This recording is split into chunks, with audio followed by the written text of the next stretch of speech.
Welcome to episode 2 of my newest mini-series, Reload, Retool, Rebuild. In case you missed episode 1, what I do is I take an NBA team that I don't think is going to be in the top couple or 3 to 4 seeds in either conference or kind of the bottom few teams in either conference. I basically take a team that's somewhere in the middle. Probably won't end up winning a championship, but probably won't end up with a top pick in the draft. And I will take that team and I will just kind of go over their roster, go over some pros and cons, go over their financial situation and everything in between, and at the end, I give my doctor's diagnosis as to whether they should, as the title suggests, reload, retool, or rebuild. Reload, what that means is basically run it back, right? Maybe you add a depth piece or a bench piece, maybe even you add a different starter, depending on the circumstance.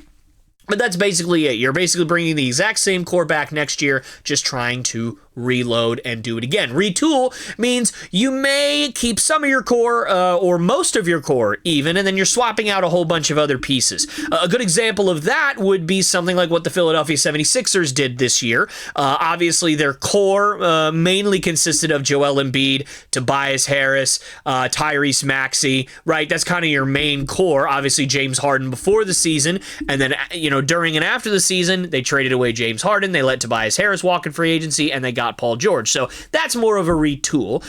So that would kind of be an example of that. And the third option would, of course, be to rebuild. Blow it up, either trade everybody away or trade just about everybody away, completely start over, get draft picks, whatever the case may be. So those are the three options. And at the end, I'll give my doctor's diagnosis as to which I feel is best. And today, we are focusing on my arch nemesis as a Boston Celtics fan, the Miami Heat. I couldn't be more excited.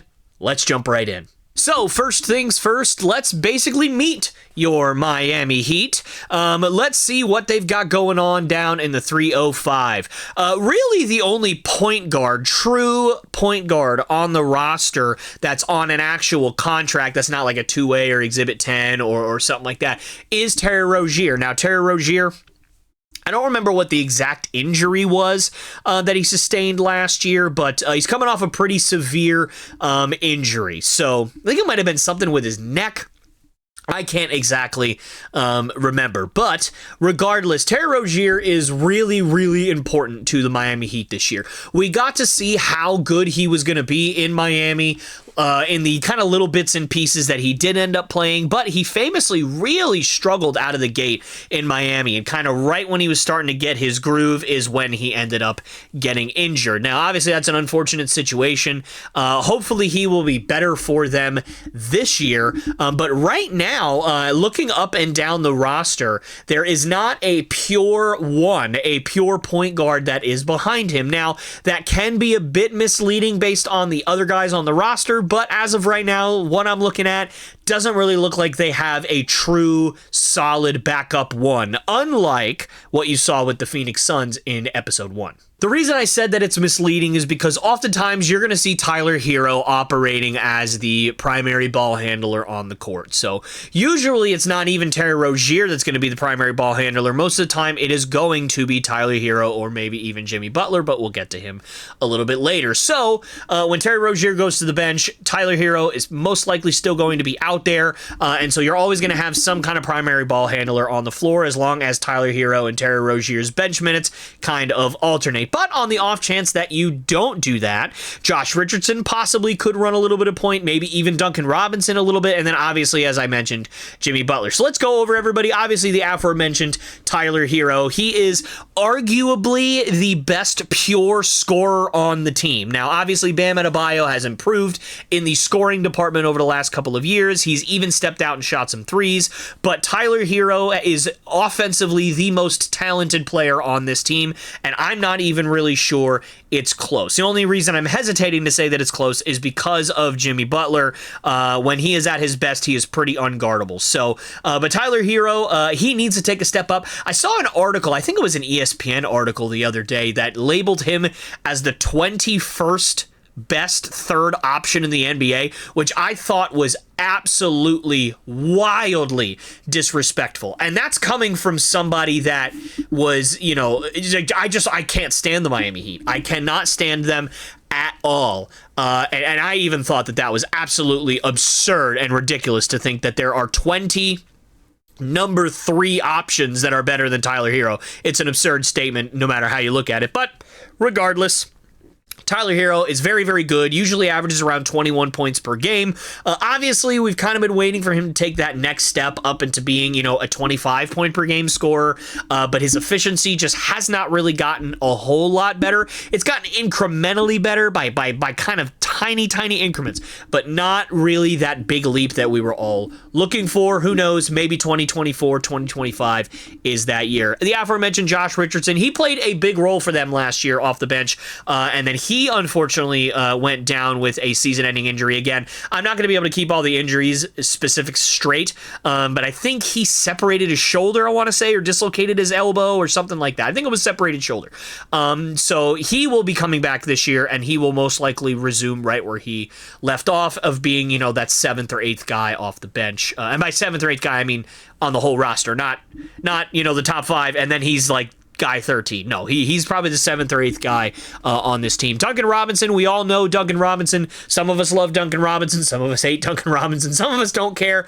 He is really polarizing. At one point, he had the absolute worst contract in the NBA, and really there wasn't even a debate. He used one really, really fantastic year of shooting to kind of get himself that contract, and then he fell off the face of the planet. But last year, and really parts of the year before, he debuted a little bit of a different play style.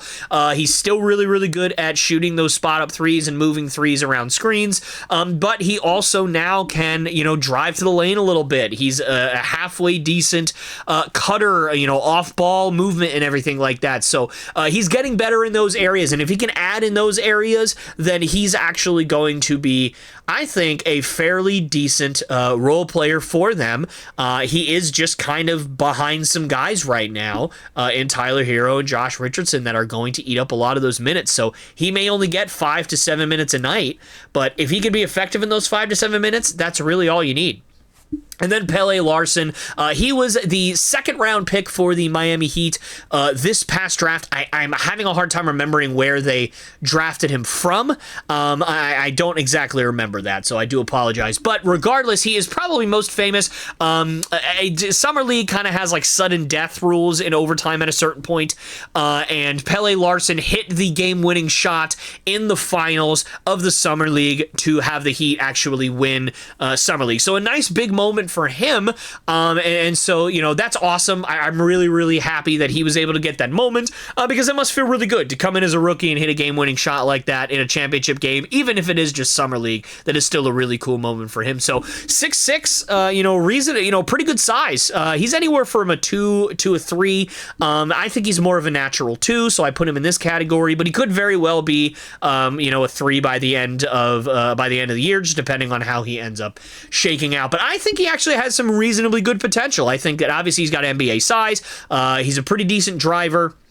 He's a good finisher in the lane. Needs to work on his shooting a little bit, but other than that, I think he's actually a pretty decent player. So he may play a role this year on this roster. He is just behind a lot of other guys. But maybe if he does switch to the 3, he can get some backup minutes. But with that, let's move on to the small forwards. And yeah, Pele Larson, I think, has a much better opportunity to get onto the floor as a 3. And so this is kind of where I think he fits in just depth-wise, but obviously position-wise, I would say he's more of a natural 2. But 2 of the very best on this Miami Heat roster. Jimmy Butler, obviously, we all know Jimmy Butler. Jimmy Buckets, playoff Jimmy. We all know everything about Jimmy Butler. Now, Jimmy is... he's a tough one to grade, right? He's a tough guy to grade. Last year was one of the worst seasons of his career, at least since he kind of broke out with the Bulls, right? I'm not going to compare this to his rookie season when he was only playing like 8 minutes a night or something. But, ever since he kind of became that all-star caliber player, last year was one of his worst, if not his very worst, seasons of his career. As he's gotten older, he's become slowly more inefficient, or maybe I should just say less efficient. And he's kind of stepped out to be a little bit better of a three-point shooter. I think last year he shot almost 40%, but he just doesn't shoot them very often. It feels more of a conscious choice from him, but that's a bit of an unconscious choice if you're that good at shooting them, and, you know, the kind of NBA game that's played today where you want to chuck up as many threes as possible. And this team isn't exactly a team that has a lot of really, really good spot-up shooters. Now, Terry Rozier is halfway decent, but he's not that efficient. He shoots at usually around 34 to 36% from three. That's not very efficient. Josh Richardson's not very efficient from three. Tyler Hero, despite the fact that he's a really, really good shooter and he may be the best pure scorer on the team, sometimes he's really, really inefficient from three-point land. Duncan Robinson is very up and down, but he's the best pure shooter on the team when he is on. Jaime Jaquez Jr., he always can improve, but at the same time, last year wasn't the best three-point shooter. And then obviously you go down the board, Jovic, not the best either, Bam, not the best either, and you could continue from there. So they don't have a whole lot of great, efficient three-point shooting, and so you'd think Jimmy Butler would kind of step into that role, but he has not done that as of yet. But he is still the best player in the Miami Heat until basically Bam Adebayo tells him that he's not anymore. But we're getting close to that, honestly, in my opinion. But he is him. In the playoffs. There's no doubt in my mind that if Jimmy Butler is in the playoffs, he's going to wreak some havoc on whichever team he's playing, and he's at the very least going to make it very, very difficult for that team to advance past him just because of his heart, his guts, his determination, his defensive prowess. He's got everything, but he is getting older. And so you got to think Jaime Jaquez Jr. could be that insurance policy for the Miami Heat should Jimmy Butler no longer be on the team in the next couple of years. There's been a lot of conversations about it, but Jaime Jaquez Jr., I think in a lot of other seasons, other than, having, two freaks of nature in Chet Holmgren and Victor Wembanyama as rookies, he may win Rookie of the Year. He was sensational last year. He was so good. I thought this was the absolute perfect fit for a guy like him. A little bit older coming out of the draft, a little bit more polished, and just a guy that, is gritty and gutsy and a guy that's going to fight like heck for every single possession. He's got an NBA-ready body. He's got NBA size. He's really got a lot of tools to be great. And so the Miami Heat definitely have a good one with Jaime Jaquez Jr. And I honestly wouldn't be surprised, especially if there's injuries, if Jaime Jaquez Jr. does a lot of starting for them this year. All right, moving on to the power forward position, arguably the deepest position on the team, but also arguably the worst position on the team, just in terms of pure talent.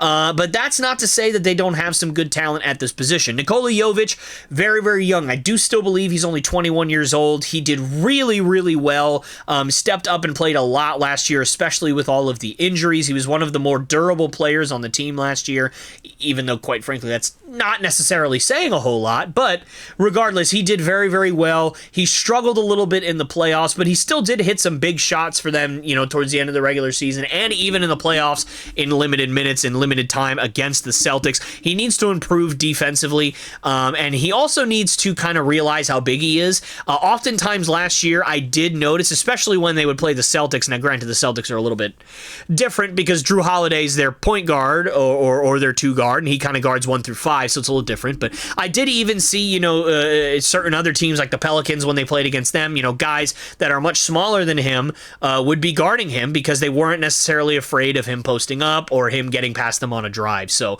I think that he needs to work on that part of the game and not allow defenses to get super comfortable having a smaller guy on him that can kind of just ignore him.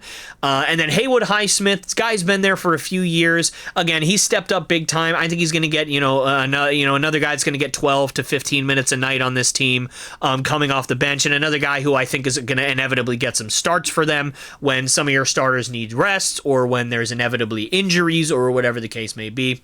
The wily veteran, Kevin Love, in search of another championship here, and he's made his way to Miami for the last couple of years. At this point in Kevin Love's career, he is just more of a veteran presence. He could step out and give you a few minutes here and there, but his defensive versatility is basically non-existent at this point. He cannot play defense, on the interior or on the perimeter anymore. And in today's NBA, it's just not a smart thing to have Kevin Love on the floor for long periods of time. And so he's more of just kind of that veteran presence, you know, a guy that can come in if there's injury. And then Nasir Little, this one's interesting. I actually think that this is a very underrated move. Nasir Little had a real bounce back season 2 years ago. Who was it with? I can't remember right now who that was with. I'm just completely blanking. But he ended up signing with the Clippers. Maybe it was even with the Clippers, that bounce back season. And maybe they just signed into an extension. But, or no, maybe it was Nasir Little. Maybe it was the Suns. I think it was actually the Phoenix Suns that he signed that contract with. So Nasir Little signed a 4-year, $28 million contract extension. I believe it was with the Suns last year, and then the Suns this year released him. I don't know if he was injured for most of the year or whatever it was, but they basically just gave up on him, right? And so I think that this is another redemption story, and a guy that, you know, is a candidate for me to be one of those surprise guys around the league that were like, oh, how did we let this guy go? How did we miss this? You know, we just let him go to the Miami Heat, and now suddenly he's averaging, 9, 10, 12 points per game with them coming off the bench. I don't know how much he'll really play, just based on the depth at the forward position. I mean, obviously, look at it. Jimmy Butler, Jaime Jaquez, Nikola Jovic, Haywood Highsmith. I mean, there's a lot of kind of depth at those positions. But I think Nasir Little is a guy that was very underrated pickup, and he is a perfect guy for the Miami Heat's kind of underdog attitude that they have. So I'm rooting for Nasir Little. Not necessarily rooting for the Heat, but I'm rooting for Nasir Little.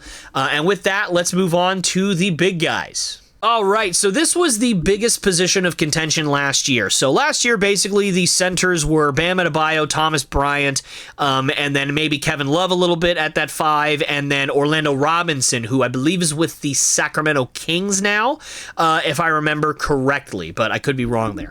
But now, obviously, with the addition of Khalil Ware, at I think 15th pick in the draft, I think they were the first pick not in the lottery. I might be wrong about that. I don't remember, but I'm pretty sure they were at pick 15. I'm pretty sure.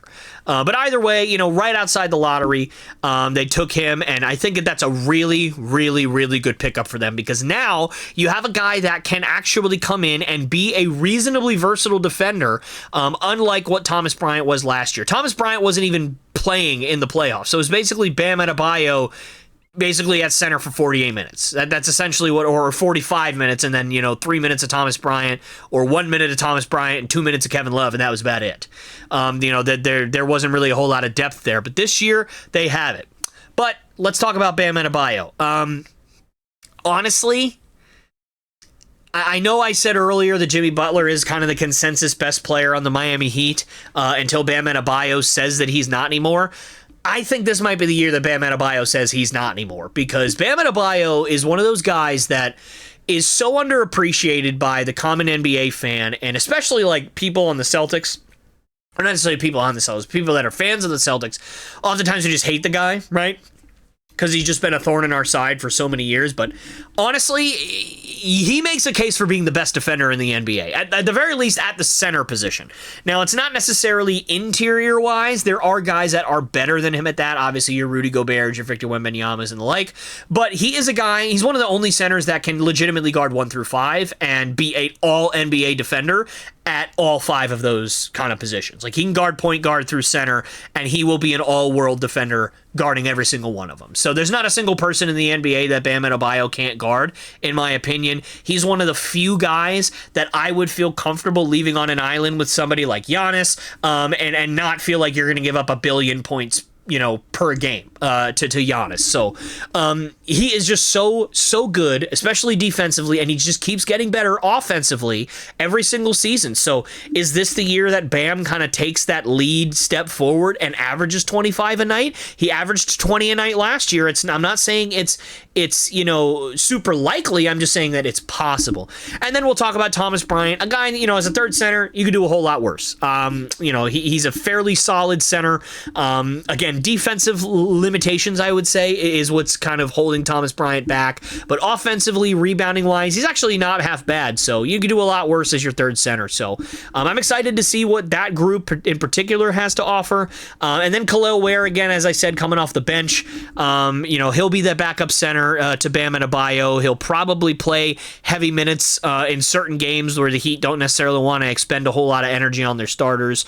He could even make some starts at the 4. Who knows? I doubt it, but you never know, especially just with the depth at the 4. I doubt it, but again, who knows? So that is kind of the Miami Heat's kind of depth chart in terms of their main roster now, or not their main roster, but their kind of active roster, the 15-man or 14-man roster, their rotation. Let's talk about a few more players that they also were able to gather this offseason. All right, so these are kind of a bunch of guys. They weren't necessarily on actual rostered contracts. They're either two-way guys or Exhibit 10 guys or whatever the case may be. A whole lot of guards, which is interesting because I'm kind of looking at all these guys, and I think only 1 or 2 of them are actually true ones, but they're all kind of on Exhibit 10s or two-ways. Josh Christopher, Caleb Daniels, Zion Pullen, Drew Smith, and Isaiah Stevens, all guards. I'm not sure if you guys could see in that left-hand corner. They are all kind of either point guards or shooting guards. So a lot of guard depth. Obviously, I don't think all of these guys are going to make that kind of final roster. A bunch of them will probably be in the G League for the Miami Heat. And then Kashad Johnson is the only forward on the roster that is not kind of already signed to a guaranteed contract. So wanted to make sure that he gets a shout out here. I don't know much about any of these players. I am familiar with Josh Christopher. I have definitely heard that name before. As for the rest of them, I am just completely unfamiliar. So there's not really much for me to go over here. Who knows? It's the Miami Heat, right? They find a whole bunch of talent that, nobody else sees. So I wouldn't honestly be shocked if one of these guys is starting by the end of the year just because they're the Miami Heat. But, we'll see. I just don't know much about these guys, so it's kind of hard for me to give much of an opinion on them. And with that, let's move on to 3 pros and 3 cons for the Miami Heat. Let's start with the pros. The number 1 pro, and it's always going to be the number 1 pro as long as the same guys are in charge, and that is Heat culture. Now, what is Heat culture? It's obviously very, very strict, very hardworking. You work harder than every other team in the NBA. You give out more effort. It's just one of those, it's, very defensive centric. And it's really kind of bred by Pat Riley and Eric Spoelstra, who I'll get into Eric Spoelstra a little bit later. But this is kind of a culture that just believes that they are capable of anything. It doesn't matter, if you were the first pick in the draft or if you weren't drafted at all. You are a guy that can contribute, and they are going to find a way to get the very best out of you. And so this is one of those. This is one of those teams that is kind of inspiring for a lot of people. I think that the Heat culture is something that's really going to have to be studied and examined kind of once the days of that are kind of over. It's something that's going to be remembered very fondly by a lot of people. I know, believe it or not, myself included. So Heat culture is the number 1 great thing that they have, because regardless of if they have, all-stars at every position or nobody at any position, like just if their team is absolutely atrocious on paper, which this team is neither. They don't have all-stars at every position, and they're not atrocious either. That Heat culture is going to kind of be that X factor for them. And it's not even just in the regular season, right? That's obviously huge in the playoffs. They have given fits to lots of teams, Bucks, Celtics, the whole in the playoffs. So this is very much a kind of big game culture.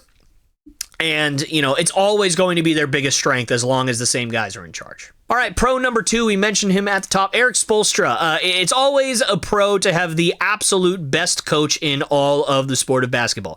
I don't know if it's even really close. Obviously, shout out to Greg Popovich. He may be the very best basketball coach or NBA coach ever. Other than like your Phil Jacksons or your Red Auerbachs or somebody like that, but Pop's up there.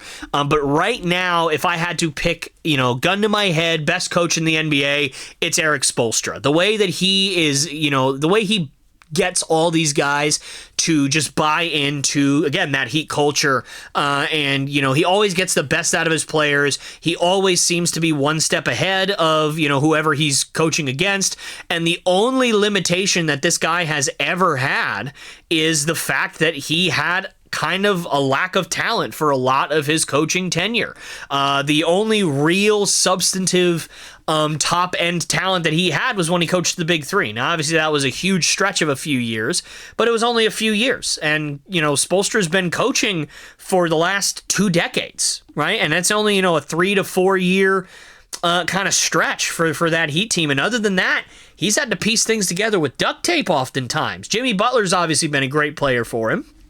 But we all know Jimmy Butler, oftentimes in the regular season, doesn't really play at his hardest, doesn't really play at his best, kind of tries to let other guys take over and take the lead on a lot of things. So Erik Spoelstra has really had to showcase his coaching prowess, and the fact that he's taken significantly less talented teams to the finals multiple times over the last few years, that should tell you all you need to know.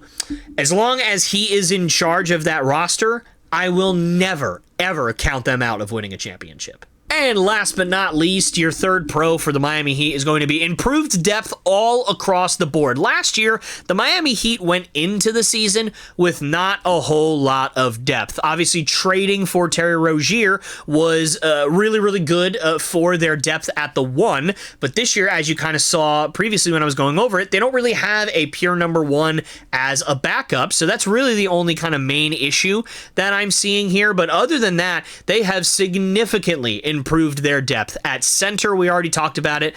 Their only backup was Thomas Bryant, really, last year. That was going to give you significant minutes or significant time. And now you obviously drafted a guy who should have gone a little earlier, according to the kind of mock drafts and everything, at center. And now he's a guy that can step in and really fill in for you. And then at the 4, bringing in Nasir Little, you still have Kevin Love, Haywood Highsmith, and Nikola Jovic, and Jaime Jaquez, if you want to kind of throw him in that 3-4 conversation. This is a really, really deep group at that position. And then obviously at the 3, with Jimmy Butler healthy and Jaime Jaquez, you've got a guy, 2 guys that can go out there and score you 20 or more points on any given night. And then at the 2, this may be their very deepest position. This was one of the positions that was really not deep at all in the postseason. You had Tyler Hero, and then really nobody else behind him that was really going to step up. Obviously, last year you had Caleb Martin, who was kind of a 3-4, as a guy that could take the load off a little bit offensively and was a versatile defender as well. But this year, you now have Josh Richardson, who, if he stays healthy, is going to be back. And then, oh man, I'm kind of blanking a little bit on the other guys that are in there. Obviously, Duncan Robinson is another one, right? He's a guy that can be really, really good for you. And then you got, oh my gosh, I'm gonna have to start this whole thing over, aren't I? That's crazy, man.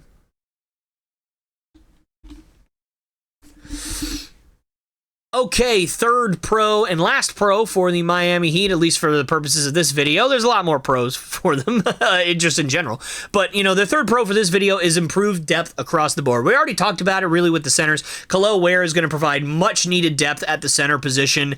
And then with all of the improved health that you're seeing with the rest of the team, this suddenly becomes a fairly deep roster. At the 4, obviously Jovic being in there and kind of starting for you. Haywood Highsmith coming back. Kevin Love still being there, and then adding Nasir Little to add to that depth. That is a really, really deep group at the 4. And then at the 3, Jimmy Butler, Jaime Jaquez. It doesn't really go much beyond that, but at the same time, you got 2 guys right there that are capable of going out and scoring 20 points or more on any given night. So you'll definitely take that as your kind of, if one guy goes down, the other guy can step up, especially if Jimmy ends up getting hurt or something like that. Jaime Jaquez can step right in and be one of the best players on the floor if that's what you ask him to do, offensively and defensively.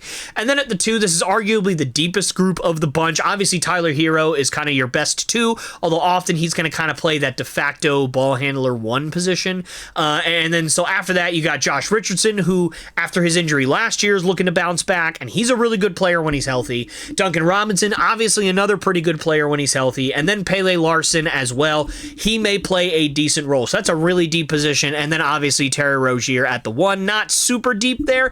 But regardless, I mean, you saw that what happened at the end of the year. They had no depth. They had really no star power.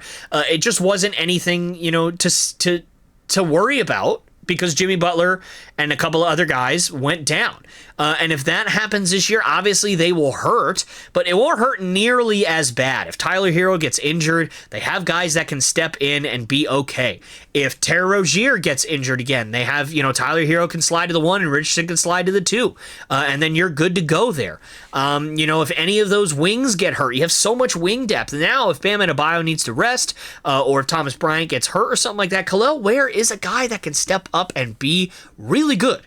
And so this is really a team that has improved around the margins, hopefully in a way to kind of stem the tide of what happened last year where injuries just crippled their entire unit.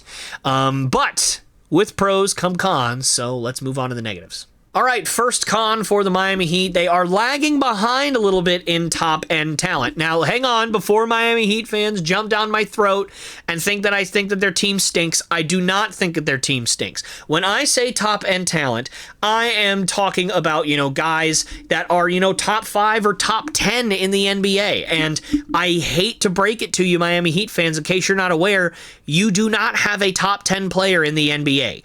Jimmy Butler is fringe, for sure. Bam Adebayo, I would argue, is fringe, for sure. I do not think Tyler Hero is there. And then beyond that, obviously, the answer to that question is no. I think at one point, Jimmy Butler would have been, in the back end of that top 10.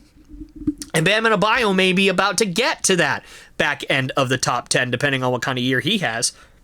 But right now, you don't have a top 10 player in the league. You just don't.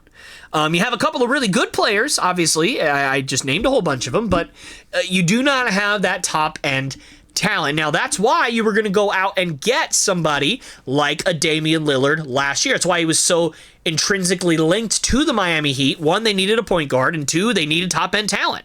And he fills both those boats, right? It's one of those things. So, and even Damian Lillard, right? There's an argument to be made that even he's not a top 10 player in the NBA anymore after his season last year. I think he would have probably been there before last year, but, as of right now, I don't know if people are going to continue to look at him in that way, which is sad because he's my second favorite player in the NBA. He's fantastic. But regardless, that's the reason you go out to get Damian Lillard, is because you are lacking all-star talent. You just are.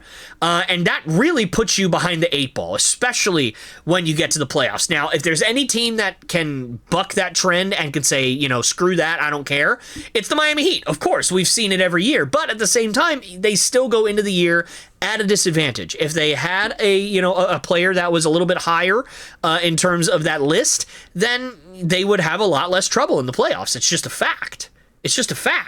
So, yes, while they have a lot of depth and they have a lot of good players, they have very few great players, and they have 0 top-end players. Con number 2 with the Miami Heat is injuries. Now, I don't mean, people could get injured and that's it. No, I'm talking that there are very few guys on this team that have a track record of consistently staying healthy, right? Now, Jaime Jaquez even last year missed, I think he only played in 60 games, not including playoffs, because he was injured for a good amount of the season. Jimmy Butler obviously missed a good portion of the season and the playoffs with injury. Bam Adebayo was fairly healthy last year. He played roughly 70 games, and then Jovic played, a lot of games as well. But just about everybody else, Tyler Hero, he's always getting injured, it feels like. He only played about 50 games last year. Duncan Robinson has dealt with a lot of injuries in the past, although last year I think he was relatively okay in terms of that. Highsmith has been known to get injured. And obviously Terry Rozier, it's season-ending injury last year, it turned out to be. Josh Richardson's season-ending injury just last year. So this is a team that has a pretty high injury risk across the board. And that's, again, let's not just say that it's going to be like what happened last year where, it felt like half your team was injured by the end of the season and you just had to kind of throw it together with, scrap metal, duct tape, and a prayer. But, this isn't a team that has much margin for error in the East, or if they have, the goal of making it to the finals. This team does not have much margin for error. I understand that they're the Heat and it's always next man up mentality and all that stuff, but let's face it, we saw what happened last year. When their depth gets hit like crazy, they're not very good. Like, that's just the way it is. If they lose one or two of these players, if Jimmy Butler goes down again, and, let's say Jovic and Rozier, all three of those guys go down, they're not a playoff team. They're not very good. Compare that to the Celtics, right? Where, if Porzingis is going to miss a bunch of the year, if Jaylen Brown and Drew Holiday go down, right? You've got Derek White that can step into that role and average 20 to 25 a night. You still have Jason Tatum that can drop 30 a night. You still have Al Horford coming off your bench that's obviously going to start for you. You have some good center depth that's going to come off the bench. You got Sam Hauser and Peyton Pritchard and Lonnie Walker. Like, you've got this talent. It's not going to be as good. It's not going to be a championship level team, but it's going to be a playoff team, more than likely, if you got three starters that are injured. So, and it is that way with, several other teams as well, although not quite as much as the Celtics. Celtics are probably a bad example because their depth is just absolutely it's lunacy, their depth right now. But regardless, if the Heat have several injuries like they did last year, they're just not a good team. They just aren't. So, kind of looking at it from that perspective, this is a big injury risk season for the Heat. If they all stay healthy, it could be really, really good. But it's also a chance that it kind of spontaneously combusts in their face because of all of the guys that have severe injury risk. And the third... okay. And the third con for the Miami Heat is something that we've seen over and over again over the last handful of years. They are a terrible regular season team. Now, does that always matter? No, it matters a lot more that they're a really good playoff team. And that probably would have been my fourth pro if I had four to do.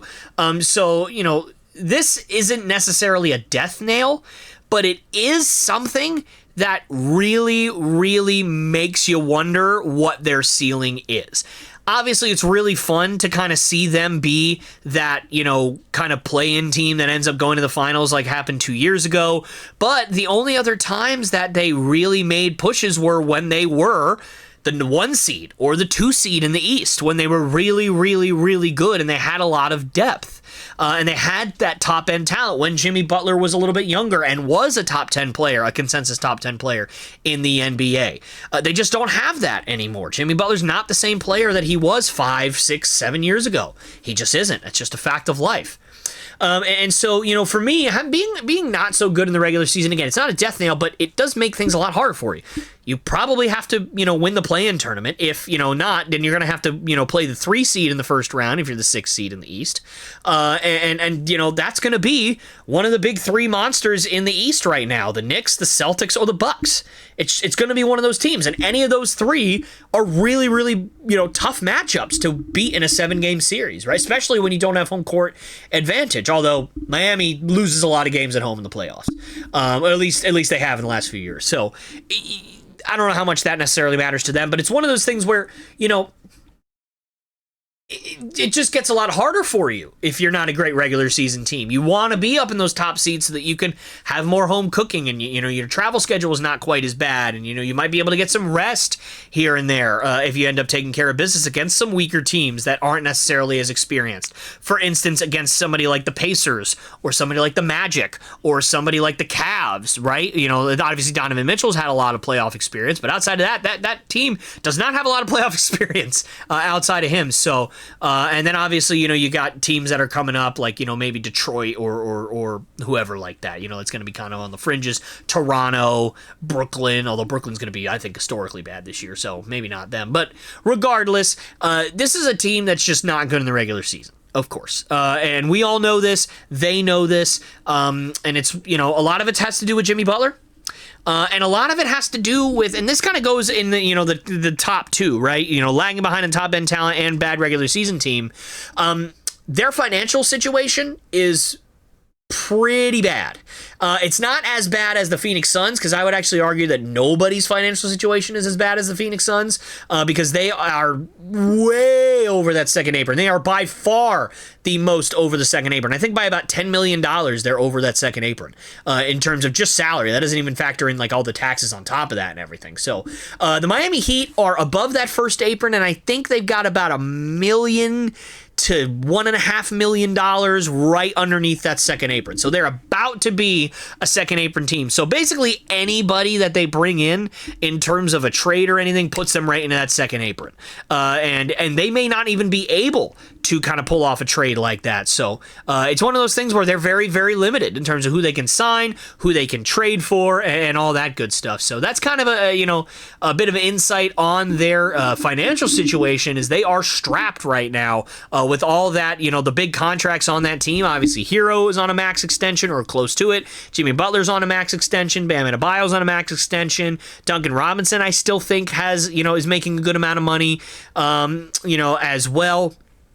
And then, whoever else. I'm not really sure whoever else has a big contract. Terry Rozier, I think, is making $20+ million a year, so that's another one. So, it's one of those things where they're pretty strapped. They're pretty limited. So, now, given all that context, it's time for me to diagnose whether they should reload, retool, or rebuild. And here is what I think will happen to the Miami Heat in 2024/2025. I think the Miami Heat will be the 6th seed in the Eastern Conference. I think that they will face the Milwaukee Bucks in the first round, similar to what it was 2 years ago. I think the Miami Heat will lose in 7 games to the Milwaukee Bucks in heartbreaking fashion, as Damian Lillard shows up and hits the game winner to send the Miami Heat home. So the Miami Heat will get eliminated in the first round of the playoffs. So, as for my diagnosis, I think the Miami Heat should retool. I know, I bet any amount of money, every single one of you was thinking I was going to say rebuild. I actually don't think that is necessary.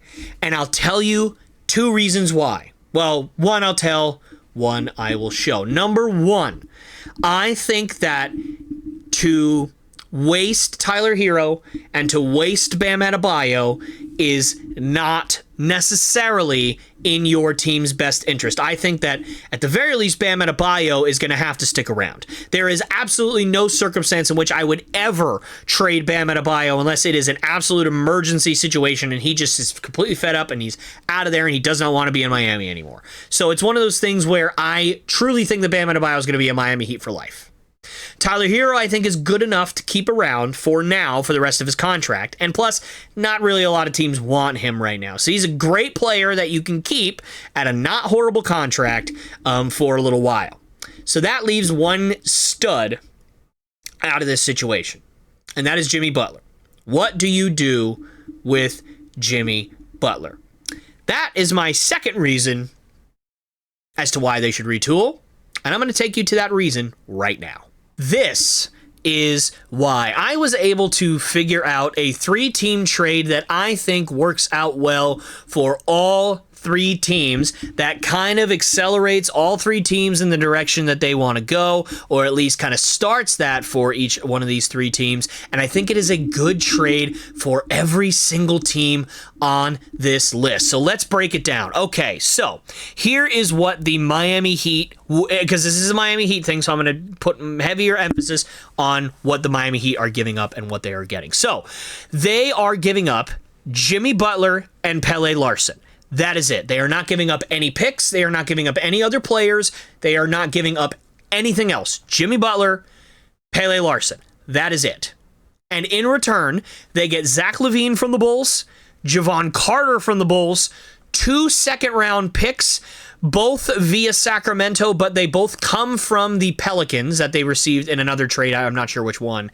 And they get a top 8 protected first-round pick in 2031 from the Chicago Bulls that obviously will go to unprotected in 2032 should the Bulls still be very, very bad at that point. So, I know, right? Everybody's going to say, are you kidding me, Zach LaVine? Why Zach LaVine? Listen, if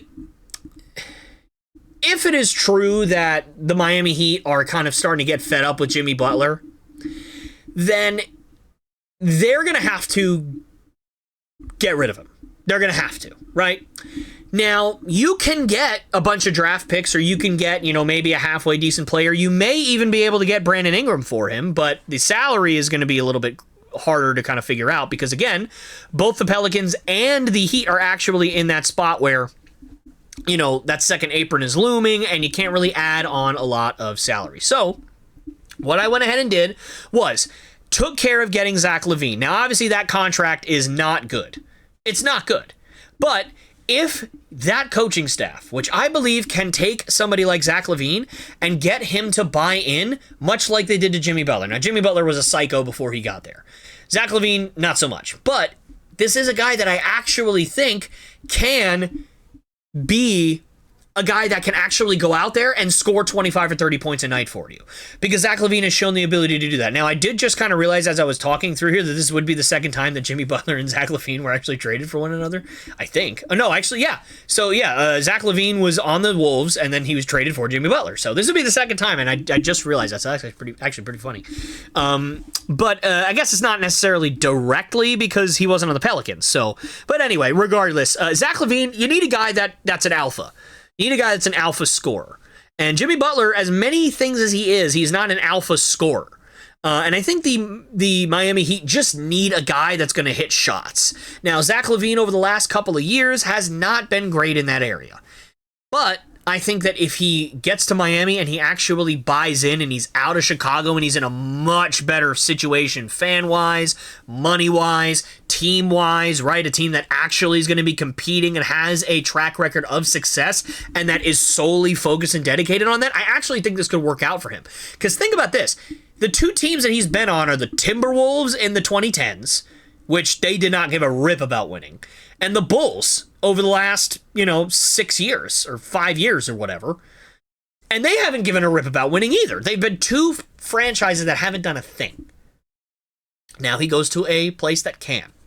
And talked extensively in this video about how they do not have any depth at the point guard position. I tried to find a way to get Lonzo Ball onto the Miami Heat, but it just didn't work out. And so we ended up settling for Javon Carter. Still a really good player, right? A great backup great backup point guard, one. That's a good defender and can provide depth defensively and can score a little bit as well. So, this is a guy that I actually think would really fit well in Miami. And then, of course, the 2 second-round picks and the first-round pick. So, it's not like you're, getting a bad haul here. For Jimmy Butler, who would be on an expiring contract, you're getting a guy who could score 25 or 30 points per game for you when he's at his best.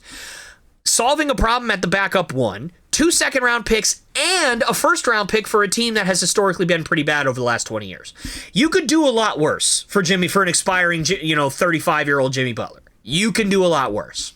Now, moving on to the Chicago Bulls. In this circumstance, Chicago Bulls are getting rid of Zach LaVine, Javon Carter, this first-round pick, and Lonzo Ball. So you're kind of really gutting the rotation of this team, but you're getting back Brandon Ingram, who can essentially be a slightly younger, slightly cheaper version of Zach LaVine, who can kind of be that reasonably dominant scorer for you, but he's not going to cause nearly as many locker room problems and nearly as many issues as Zach LaVine has. And you get CJ McCollum, who would be on an expiring contract. And by the way, this is all taking place after the season, right? This is all in the offseason.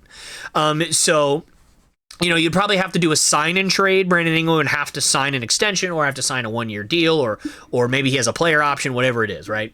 And then same thing with Lonzo as well. So, but you can get that done, I think, especially if they're being traded for one another. I think you can get that figured out.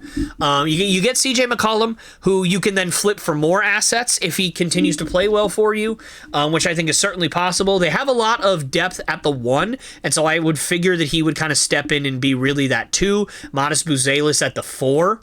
And it's Brandon Ingram's at the 3, and then obviously Nikola Vucevic at the 5. You can get to trading Nikola Vucevic as well if you want.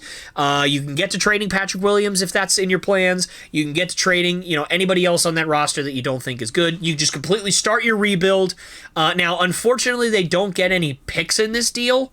They actually give up picks in this deal, but here's the thing. You've been wanting to get rid of Zach LaVine for a while, and again, you can do a lot worse than getting Brandon Ingram for giving up Zach LaVine, right? You do have to get rid of some of your depth, but you get a nice young player in Pele Larson that I think actually has a good chance to be good in this league, and so maybe you take a flyer on him for the next few years, see how you can develop him. And then the Pelicans, listen, we all know they're going all in, so getting Brandon Ingram out of there, replacing him with a guy that I actually think would be much more impactful on a Pelicans roster than he is on the Miami Heat right now. Because he could take a guy like Zion Williamson, a guy like DeJounte Murray, grab them by the necks and say, listen, you are 2 of the most talented players in the NBA. We need you to work hard on defense. We need you to be out there and be a dog. And by the way, on this team, Jimmy Butler does not need to be the primary scorer or the primary ball handler. You have other guys that can do that. You've got guys that are better defenders on this team than Jimmy Butler, so he doesn't have to guard the number 1 guy. He can go there and be the 2nd or 3rd best player on this team. I would say 2nd best player to Zion Williamson. And he can be the guy that he can step back like he wants to do. He doesn't have to be the number 1 scorer because you've got Zion Williamson. You've got DeJounte Murray. So this is something that actually could work out for Jimmy, and you get Lonzo Ball. Now listen, Lonzo is a very tough case because he's been injured for 2 years. We don't know if his knees are going to hold up, but they did just recently announce that he's going to be ready for opening day. And the last time Lonzo Ball played, he was really good, especially on the defensive end. So if you can get another really good point guard, and I think he actually played for the Pelicans at one point, so they're familiar with Lonzo. So this isn't like a crazy theory here. He can actually go over there and maybe actually be really good for them off the bench, or maybe even be the starting 1. Replacing CJ McCollum. I don't know, but right now I love the thought of the Pelicans doing that. And all they have to do, they give up Brandon Ingram, who they were wanting to give up anyway. They give up CJ McCollum, who, let's face it, he's on a really bad contract. They get Jimmy Butler, and they get Lonzo Ball, and then they just give up a couple of 2nd-round picks.